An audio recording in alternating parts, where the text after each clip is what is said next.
j'espère, vous verrez ce que ça veut dire l'incarnation. Et donc à partir du moment où vous décidez, vous êtes à votre, je ne sais pas comment vous travaillez, si c'est à votre table de travail, ou dans un bistrot, ou en marchant dans la rue, dans un parc, en forêt, n'importe quoi, d'un coup vous avez une idée. Vous dites, ah ben tiens, je verrais bien un personnage qui serait... ah ben ça serait une petite bonne femme comme ça, puis... ah oui, puis alors pour son anniversaire, des copines, un Chippendale, qu'est-ce que je pourrais faire avec ça? À partir du moment où vous posez la question, vous posez les bases de votre sketch. Après, il faut l'écrire, il faut le construire. En ayant l'idée quand même que dans le texte, il y a des choses... S'il peut y avoir des choses drôles dans le texte, c'est pas mal non plus. Mais une fois ça posé, il faut que vous décidiez quel est le personnage qui joue cette situation-là. Et on en revient toujours aux mêmes choses. Le caractère, la situation et l'état. C'est dans cet ordre-là que ça se passe. Hein?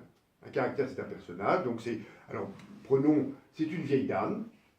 Alors, le caractère, c'est une vieille dame. Elle a de l'arthrose, elle marche mal, elle a une voix comme si, elle est très chic ou elle n'est pas très chic, mais je décide. Ce caractère-là, il est mis dans une situation, c'est-à-dire qu'il lui arrive quelque chose. Soit en principe une contrariété, sinon il n'y a pas de situation, ça n'a pas d'intérêt. Si tout va bien, encore une fois, il n'y a pas de théâtre. Bon. Donc c'est forcément qu'il y a un conflit ou qu'il y a quelque chose qui merde, quelque chose qui ne va pas. Bon. Et ce caractère placé dans cette situation va être dans un état. Et c'est ça qu'il faut que vous travailliez les uns et les autres, en sachant que c'est le reproche que j'ai fait à Carrie, qu'elle est arrivée dans un état magnifique où on se dit qu'est-ce qui va se passer, et que cet état-là est un peu parti en couille au fur et à mesure. Et c'est dommage. C'est dommage parce que moi j'étais complètement embarqué dans ton affaire, et que tu m'as lâché en cours de route. C'est toi qui m'as lâché la main, c'est pas moi qui t'ai pas suivi. On est bien d'accord?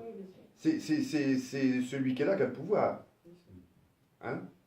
Donc si on lâche, c'est pas parce qu'on ne s'intéresse plus, c'est parce que vous nous avez lâchés.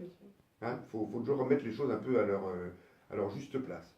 Bon, ça c'est des choses qui me paraissent absolument essentielles.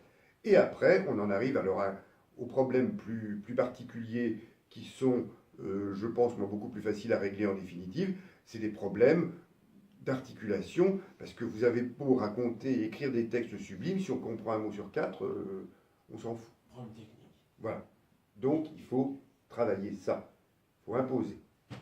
Imposer ça. Et ça, c'est des exercices qui se font, qui ne sont pas très compliqués, qui ne sont pas drôles à faire. Il faut les faire longtemps pour que ça marche, mais en tout cas, après, c'est efficace. Ce qui n'empêche pas qu'on peut, même en ayant une très bonne articulation, jouer un mou. Ce n'est pas la question.